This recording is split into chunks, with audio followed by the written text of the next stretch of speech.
I just had my meditation circle, which I do every Monday evening in this yoga studio where I'm still sitting. Everybody has left, and it's kind of a nice feeling to be sitting here by myself with the beautiful lights around here.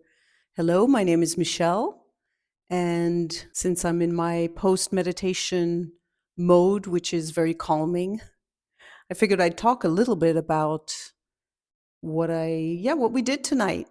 So, most of the time when I do my meditation, I start with a popcorning session, I call that, which is where I ask the participants how they're feeling right now and to say one or two words or maybe one sentence at the most.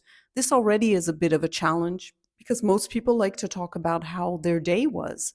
So I like to tell them to just think about, not think about the whole day, just right now. How are you feeling physically, emotionally? What energy are you bringing into this space right now?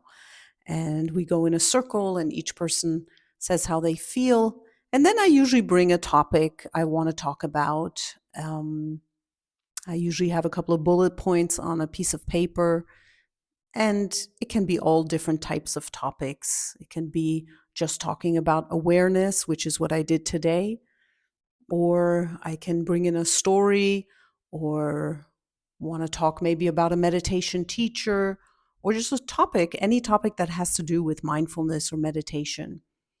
And then I follow it with a 20 to 25-minute meditation, which I guide.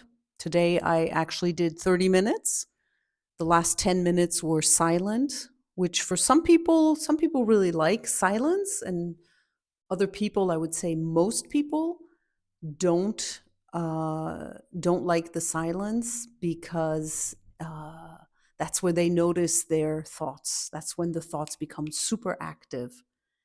And of course, what I always tell them, and that's what all of us meditation teachers tell our students, is whenever the thoughts arise, to just observe them, to see if one can be aware of the fact. And today I told them what you can maybe do is see how often you notice that you've been thinking, that you've been absent in this moment, that you're not focusing on the breath, for instance, and to count it. And one participant actually counted it. She counted 16, and that was really fun. That was really good.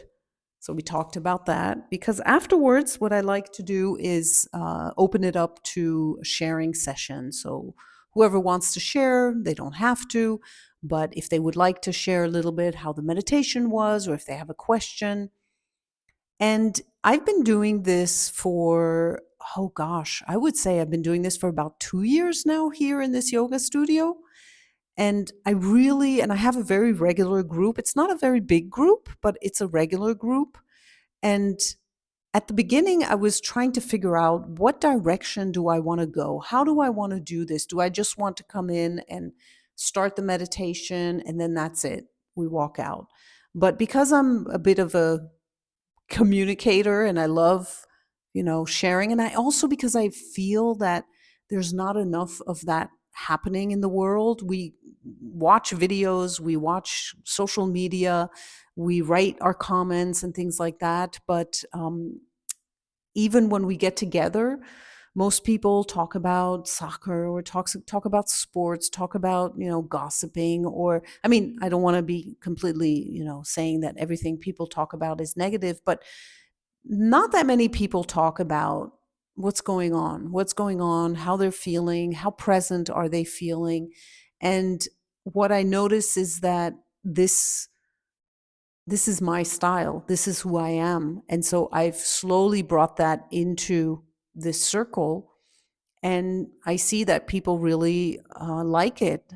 And because I think people have a need to feel a sense of community, to hear what somebody else has to say. And when you hear someone else talking about a struggle they're having, or how difficult this was, or how good, how nice this was, other people will say, oh, yeah, this is, either out loud or they'll say it to themselves. Yeah, this is exactly how I feel. And as soon as you realize okay, other people feel similar to me, have the same, have similar struggles. Then there's a connection. And also there's a feeling of it's okay. I'm okay because other people feel the same way. So, gosh, I feel like I could just keep talking and talking, but I'm going to end it now and go home and have dinner. And I wish you a wonderful evening. We'll see each other tomorrow for day, I don't know, day 18, I think. I think today's day. Take care and goodbye.